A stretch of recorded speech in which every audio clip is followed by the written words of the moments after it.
नमस्कार, मी सौ मयुरी नरावर. अमा न्यूज मराठी बातमीपत्रामध्ये आपले स्वागत आहे. पाहूया आजच्या ठळक बातम्या. केसीआर यांच्या पहिल्या मंत्रिमंडळात एकही महिला मंत्री नव्हती. सरकार महिलांची फसवणूक करत असल्याचा आरोप रेणुका चौधरी यांनी केला. कंदी श्रीनिवास रेड्डी यांनी बेला मंडळातील पूरग्रस्त भागांना भेट दिली. पूरग्रस्त लोकांसाठी जीवनावश्यक वस्तू पाठवले. प्रजावाणीमध्ये याचिका करते. विविध प्रश्नांवर अधिकाऱ्यांकडे याचिका. प्रजासेवा भवनमध्ये नित्य अन्नदान. कंदी श्रीनिवास रेड्डी यांच्या सेवेचे कौतुक. आजच्या सविस्तर बातम्या. केसीआर यांनी तेलंगणातील 50 लाखाहून अधिक महिलांची फसवणूक केली. अभयहस्त आणि बंगार तल्ली या योजनेचे काय झाले असा सवाल माजी केंद्रीय मंत्री रेणुका चौधरी यांनी केला. केसीआरने ड्वाक्रा समूहाची सुमारे 5 लाखाची फसवणूक केल्याचे बोलले जात आहे. ते म्हणाले की सरकारने महिलांना डोकरा कर्जाचा निपटारा करणे कठीण झाले आहे. बीआरएस आमदार आणि मंत्र्यांच्या भ्रष्टाचारामुळे सरकार पडणार असल्याचे ते म्हणाले. गांधी भवनात बोलताना त्या म्हणाल्या की केसीआर यांच्या पहिल्या मंत्रिमंडळात एकही महिला मंत्री नव्हती. कालेश्वर प्रकल्पातून किती एकर पाणी दिले जात आहे हे सांगायचे आहे. ते म्हणाले की काँग्रेस पक्षाने जंगलातील हक्क त्यांनाच दिला आहे. बीआरएस सरकार हरितहाराच्या नावाखाली भ्रष्टाचार करत आहे. ఆమ్ ఆద్మీ బీమా యోజన కేంద్రం ఏర్పాటు చేసింది. ఎంత చక్కగా ఇన్సూరెన్స్ మీరు కట్టండి, మిమ్మల్ని తర్వాత మేము చూసుకుంటామని చెప్పిన వాళ్ళు. అదే విధంగా మీరు చూడాల్సింది ఇవన్నీ స్కీముల్లో ప్రజల దగ్గరికి వెళ్ళి ఆడవాళ్ళకి వెళ్ళి మీరింత కట్టుకోండి, ఆసరా పెన్షన్ మీరు కట్టుకోండి, 60 ఏళ్ల తర్వాత పాపం మీరు అలసిపోయినప్పుడు మీకు ఆదాయంగా ఇది వస్తుంది అని చెప్పిన మాటలు ఈ స్కీమ్స్ అన్ని కూడా రద్దయిపోయినాయి. సుమారు 50 లక్షల మంది ఆడవాళ్ళకి ఇవాళ పరిస్థితి ఏమిటి దిక్కు లేదు. 4 లక్షల చిల్లర ఆల్మోస్ట్ 5 లక్షల డ్వాక్రా గ్రూప్స్ కి జరుగుతున్న మోసం మీరు ఎప్పుడన్నా గ్రహించారా? ఫస్ట్ ఆఫ్ ఆల్ మోదీ గారు ఆలోచించకుండా ఎప్పుడన్నా ఆడమనిషిని ఆయన సహకరిస్తే అర్థమై ఉండేది. ఆయన అర్థం చేసుకోకుండా డిమానిటైజింగ్ చేసినప్పుడు పావలా 5 రూపాయలు, 100 రూపాయలు, 500 పొదుపు చేసుకున్న ఆడవాళ్ళకి रात्रीకి रात्री అది पात न्यूज पेपरలకు विलू ఎక్కువ. काँग्रेसचे प्रदेश नेते कंदी श्रीनिवास रेड्डी यांनी जिल्ह्यातील सततधार पावसामुळे बेला मंडळातील पूरग्रस्त भागांना भेट दिली. बेला मंडळातील अनेक गावांना भेटी देऊन त्यांनी पूरग्रस्त भागाची पाहणी केली. कंदी श्रीनिवास रेड्डी फाउंडेशनच्या वतीने पूरग्रस्तांना जीवनावश्यक वस्तूचे वाटप करण्यात आले. मंगरुळमध्ये पाणी शिरल्याने ज्यांच्या घराचे व पिकांचे नुकसान झाले आहे अशा बाधितांचा सल्ला घेण्यात आला. पावसामुळे खराब झालेले रस्ते आणि ओल्या धान्याची तपासणी करण्यात आली. पूरग्रस्तांच्या अडचणीच्या वेळी मदतीसाठी न आलेले स्थानिक आमदार जोगुरामण्णा यांच्यावर ते संतापले. पेनगंगा पाणलोट क्षेत्रातील शेतांची पाहणी करण्यात आली. पिकांचे नुकसान झालेल्या शेतकऱ्यांना तत्काळ 25,000 प्रति एकर नुकसान भरपाई देण्याची मागणी केली. नंतर त्यांनी खोकदूर, बेदोडा आणि मणियारपूर गावात जीवनावश्यक वस्तूचे वाटप केले. या कार्यक्रमात माजी झेडपीटीसी रामदास नाकले आणि काँग्रेस कार्यकर्ते सहभागी होते. सही बात है, गलत बात. तो भैंस से लाने वाले को 5,000 करोड़ रुपए कैसा आया? चोरी करके. इसलिए अब सबको मालूम है का बड़ा बेटा पप्पू है. पप्पू है नहीं है, पप्पू है नहीं है. मुद्दा पप्पू सपड़ पप्पू डेली खाता है, पीता है, सो जाता. सुबह खाता, फ्रेंड से जोश करता, एंजॉय करता, सो जाता, फिर उठता, सेम खाना पीना सो जाना. और उसका छोटा बच्चा है, क्या है वो? गुंडा है, साइको है. साइको मालूम है आपको? साइको बोले तो गुंडा है, 1 नंबर चोर है. जोगुरामण्णा का साइको महेंद्र है. मैं आने के बाद ही जोगुरामण्णा का पूरा भ्रष्टाचार का अविनीति पूरा बाहर निकल रहा है. सब लोग क्या करते थे? रामन्ना के पैसा लेते थे, खाते थे, चुप बैठते थे. सही बात या गलत बात?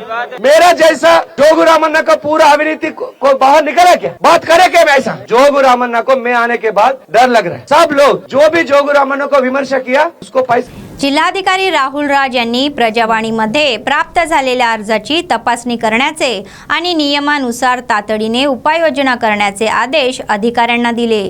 आदिलाबाद जिल्हाधिकारी कार्यालयाच्या सभागृहात झालेल्या प्रजावाणीचा एक भाग म्हणून विविध भागातील लोकांकडून विविध समस्यांवरील याचिका प्राप्त झाल्या।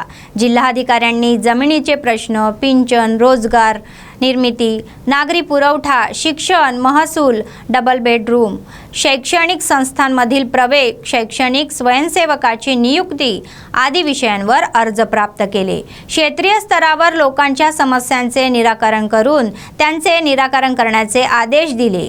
विभागीय म्हणून प्रलंबित अर्जाकडे विशेष लक्ष देऊन ते त्वरित निकाली काढण्याचे काम करण्याचे निर्देश त्यांना दिले। त्यानंतर प्रलंबित अर्जाचा संबंधित विभागाच्या अधिकाऱ्यांसोबत आढावा घेण्यात आला।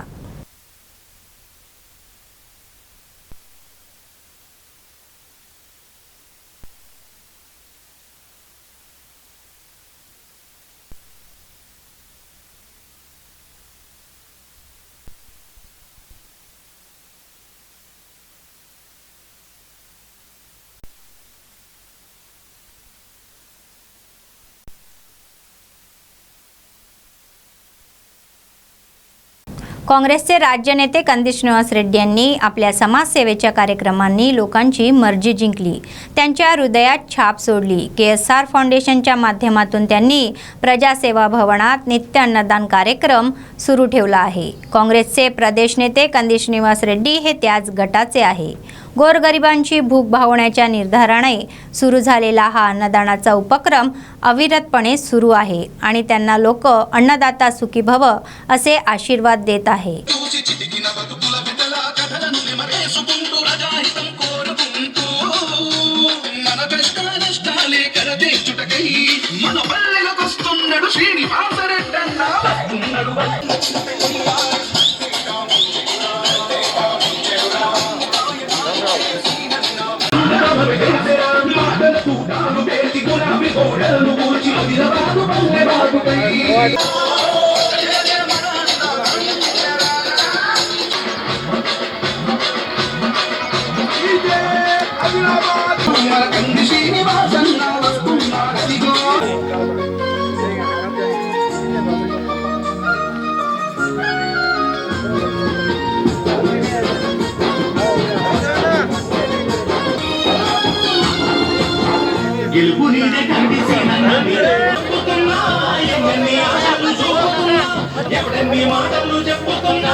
मुझे सिंधु अन्ना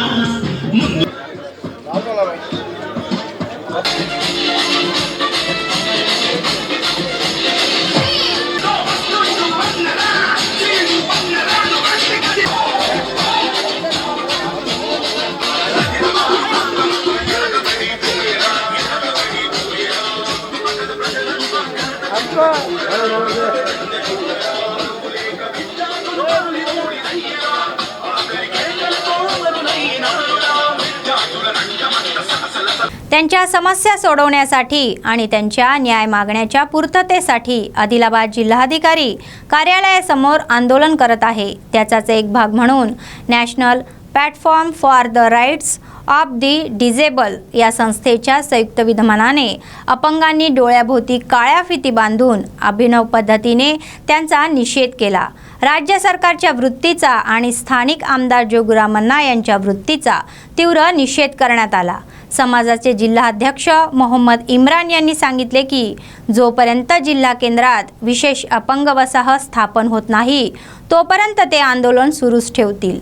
अपंगाकडे तुच्छेने पाहणे योग्य नाही, किमान त्यांच्या दीक्षा शिबिरात येऊन त्यांच्या व्यथा जाणून घ्याव्यात असे ते म्हणाले।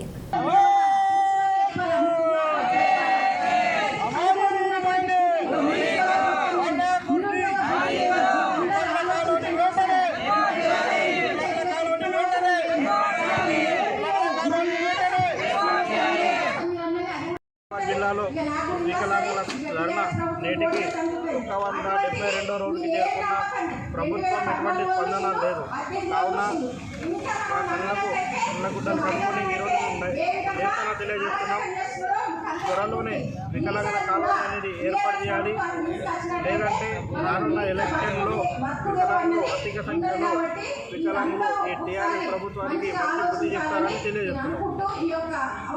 डीईओ प्रणिता यांनी सुचवले की विद्यार्थ्यांचा शैक्षणिक दर्जा सुधारला पाहिजे आणि त्यासाठी सर्व शिक्षकांनी अथक परिश्रम घेतले पाहिजे. FLN कार्यक्रमाचा एक भाग म्हणून शिक्षकांसाठी 3 दिवसीय प्रशिक्षण वर्गाचा दुसरा टप्पा औपचारिकपणे सुरू करण्यात आला. आदिलाबाद जिल्हा मुख्यालयातील विवेकानंद बीएड महाविद्यालयात आयोजित प्रशिक्षण शिबिरात त्या प्रमुख पाहुण्या म्हणून उपस्थित होत्या. शिक्षकांनी या प्रशिक्षण वर्गाचा लाभ घ्यावा आणि विद्यार्थ्यांना समजेल अशा पद्धतीने वर्गात शिकवावे. मागासलेल्या विद्यार्थ्यांकडे विशेष लक्ष देऊन त्यांना उत्कृष्टतेचे प्रशिक्षण दिले पाहिजे. त्यांना सोप्या पद्धतीने शिकवायचे असे त्यांनी सांगितले. చెప్పడం జరిగింది. కాబట్టి ఉర్దూ టీచర్స్ ఇక్కడికి వచ్చి పుస్తకాలను జసబ్ ఖాన్ రాసినటువంటి ప్రతాప్ సార్ వేదికపై రావాల్సింది. అదేవిధంగా ప్రతి సబ్జెక్టుకు 2 రిసోర్స్ పర్సన్స్. చాలా సంతోషిస్తుంది. వర్షం ఉన్నా మీరు వచ్చారు. లాస్ట్ ఇయర్ ఆగస్టులో మనం ప్రారంభించాము. కరెక్టే, ప్రతి స్కూల్లో నేను చాలా స్కూల్స్ విజిట్ చేశాను. పిల్లలకు చదువు సామర్థ్యం చాలా పెరిగింది, చదువుతున్నాను. కాకపోతే ఎవరి క్లాసు కనీసం 30 పిల్లలు ఉంటే 190 తీసుకున్నాను కదా. ఒక 5-6 ఏమి రాదు. ఎందుకు రాదంటే వాళ్ళు చెప్పారు వాళ్ళకి ఇంట్రెస్ట్ లేదు, వాడి కరెక్ట్ రాదు అని చెప్పారు. కానీ వారిని మనం ట్రాక్మెంట్ తీసుకురావాలి. గవర్నమెంట్ మనకు శాలరీస్ ఉంది పిల్లలకు చదువు చెప్పడానికి.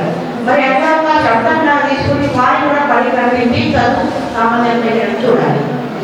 మరి ఈ సంవత్సరం మనకు మన జిల్లా చదువులో వెనుకబడి ఏమి ఆల్రెడీ మనకు తెలుసా సెంట్రల్ గవర్నమెంట్ నుంచి డిక్లేర్ అయింది మన జిల్లా చదువులో వెనుకబడి. మరి ఇంత ట్రైనింగ్ తీసుకున్నాం, ఇంత బడికి వెళ్తున్నాము, ఇంత చెప్పిన తర్వాత మనం ఒక సర్టిఫికేట్ అందిస్తున్నాము. आदिलाबादमध्ये पी सोलोमन यांनी सोमवारी संध्याकाळी RTC रिजनल मॅनेजर पदभार स्वीकारला. त्यांनी जिल्हा मुख्यालयातील RM कार्यालयात पदभार स्वीकारला. यावेळी कर्मचाऱ्यांनी त्यांना पुष्पगुच्छ देऊन शुभेच्छा दिल्या. येथे RM म्हणून कर्तव्य बजावणारे जॉनी रेड्डी हे बदली झाल्यावर निजामाबाद येथे गेल्याची माहिती आहे. सोलोमन यांच्या जागी आले. RTC कामगार व कर्मचाऱ्यांच्या समस्या सोडवण्याबरोबरच RTCला नफ्यात आणण्यासाठी उपाययोजना करण्यात येणार असल्याचे नूतन RM सोलोमन यांनी सांगितले. प्रवाशांना चांगली सेवा देणार असल्याचेही त्यांनी स्पष्ट केले.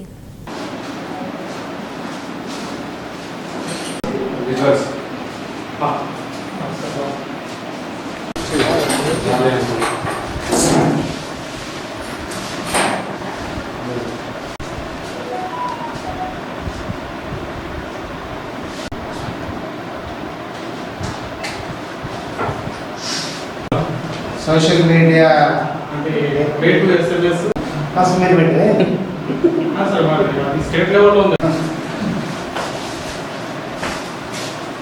నేను ఈరోజు ఈ ఆదిలాబాద్ రీజన్లో ఉన్నటువంటి Adilabad depot, Nirmal depot, Bhainsa depot, Asifabad depot, Mancherial depot, Utnoor depot అన్ని డిపోలకు సంబంధించి ఆదిలాబాద్ రీజన్ మేనేజర్గా నేను ఈరోజు పదవి బాధ్యతలు చేపట్టడం జరిగింది.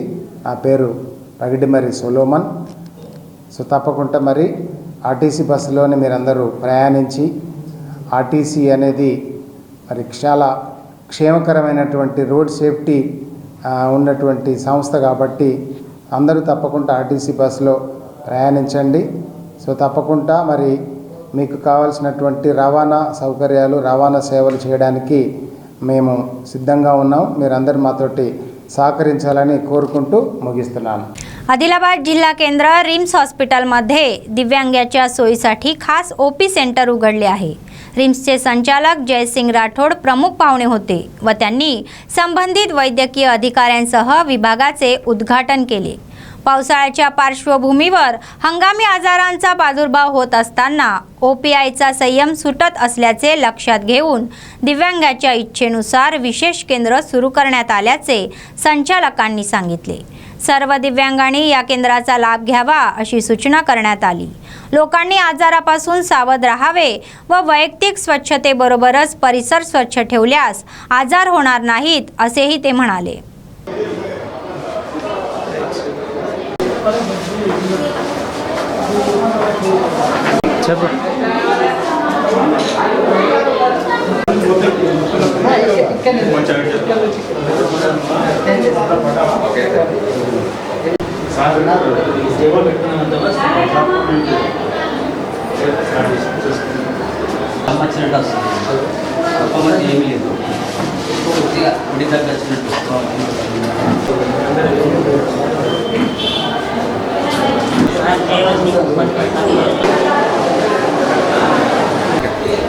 అందరికీ నమస్కారం।